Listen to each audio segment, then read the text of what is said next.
आपको बता दें कि पंजाब सरकार के खिलाफ इस वक्त बीजेपी की ओर से एहतजाजी मुजाहिरा दर्ज किया जा रहा है। बीजेपी एहतजाज कर रही है, पंजाब सरकार की पॉलिसीज के खिलाफ एहतजाज किया जा रहा है। चंडीगढ़ में बीजेपी कारकुनान का बड़ा हंगामा इस वक्त देखा जा सकता है। पंजाब सरकार के खिलाफ बीजेपी घेराव करती हुई इस वक्त नजर आ रही है। बता दें कि पंजाब सरकार की पॉलिसी से नाराज बीजेपी के कारकुनान इस वक्त जुटे हुए हैं। आप देख सकते हैं, तस्वीरें आपको इस वक्त दिखा रहे हैं। बैरिकेडिंग तो पहले से ही की गई थी, लेकिन अब इन कारकुनान को इस भीड़ को पीछे करने के लिए वाटर कैनन का इस्तेमाल किया जा रहा है। पुलिस पूरे हालात पर काबू करने की कोशिश मुसलसल करती हुई यहाँ पर दिखाई दे रही है। पंजाब सरकार के खिलाफ बीजेपी का एहतजाज इस वक्त जारी है। भारी हंगामा पंजाब में देखा जा सकता है।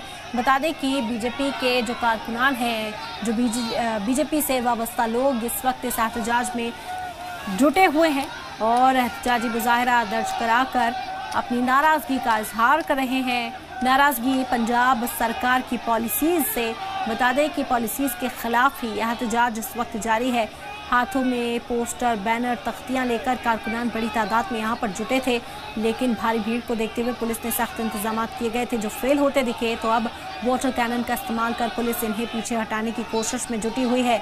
बड़ी तादाद में इस वक्त बीजेपी के जो कारकुनान हैं वो पंजाब सरकार का घेराव करने के लिए सड़कों पर उतरे हुए हैं।